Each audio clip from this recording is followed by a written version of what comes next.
Delhi NCR में आज सुबह के समय शीतलहर चलने की संभावना है। मौसम विभाग ने आज येलो अलर्ट जारी किया है। आज दिल्ली का अधिकतम तापमान 23 डिग्री और न्यूनतम तापमान 7 डिग्री रहने की संभावना है। हालांकि अभी दिल्ली में बारिश की कोई आसार नहीं है। ऐसे में वायु प्रदूषण से फिलहाल राहत मिलने का कोई संकेत नहीं है। आज भी गुणवत्ता गंभीर श्रेणी में बनी हुई है। कई इलाकों में AQI 400 के पार दर्ज किया गया है।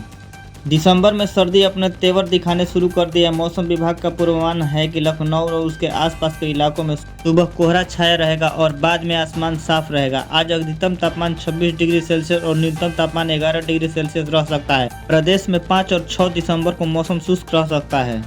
बिहार में भी सर्दी अपने रौद्र रूप दिखाना शुरू कर दिया है। रात का पारा लुढ़क कर 4.7 डिग्री सेल्सियस तक पहुंच गया, जबकि दिन में तापमान 27 डिग्री के आसपास रहा। बादलों की चादर और पछुआ हवाओं की सरसराहट में ठंड ज्यादा महसूस हो रही है। मौसम विभाग की माने तो यह सिलसिला अगले कुछ दिनों तक जारी रहेगा। प्रदेश में घना कोहरा छाया रहेगा। उत्तराखंड में भी हाड़ कांपने वाली ठंड पड़ रही है। आज कई जिलों में न्यूनतम तापमान 5 डिग्री सेल्सियस के नीचे गिरने की संभावना जताई गई है। सूरी, नैनीताल और रुद्रप्रयाग जैसे पहाड़ी इलाकों में सर्दी और अधिक बढ़ सकती है। मौसम विभाग केंद्र ने पिथौरागढ़, चमोली और उत्तरकाशी जिलों में ऊंचाई वाले क्षेत्रों में हल्की बारिश होने की पूर्वानुमान जारी किया है।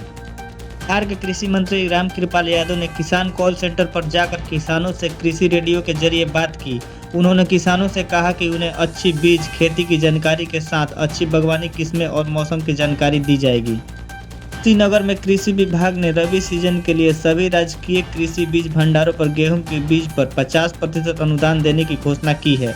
7 दिसंबर से 11,810 क्विंटल बीज का वितरण विकास खंडों में किया जाएगा। किसान आधार कार्ड और खेती से संबंधित दस्तावेजों के साथ बीज प्राप्त कर सकते हैं।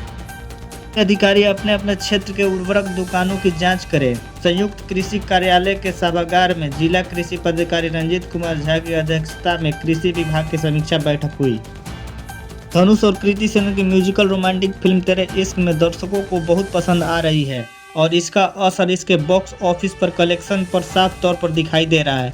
फिल्म 28 नवंबर को थिएटर में रिलीज हुई थी और इसके पहले दिन ही बॉक्स ऑफिस पर अपना जलवा बिखेरना शुरू कर दिया था।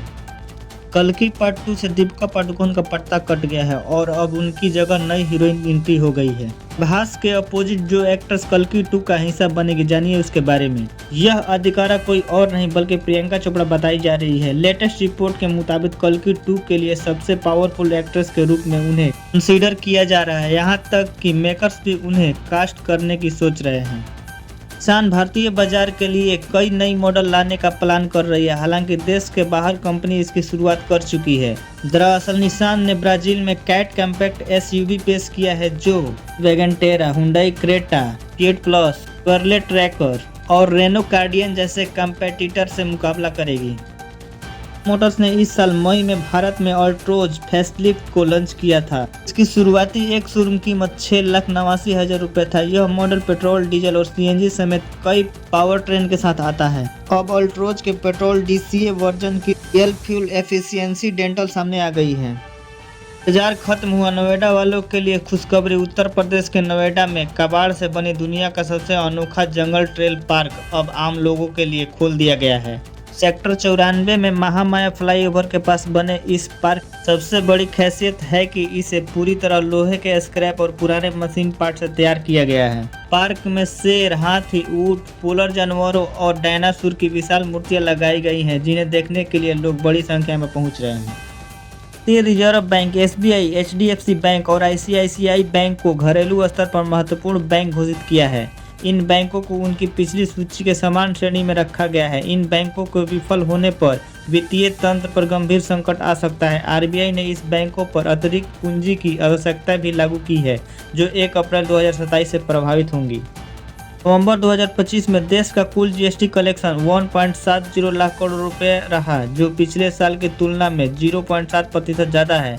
यह वह पहला महीना है जिसमें GST दर में कटौती का पूरा असर देखा। घरेलू कलेक्शन में थोड़ी गिरावट रही, लेकिन इंपोर्ट से आने वाला GST मजबूत रहा।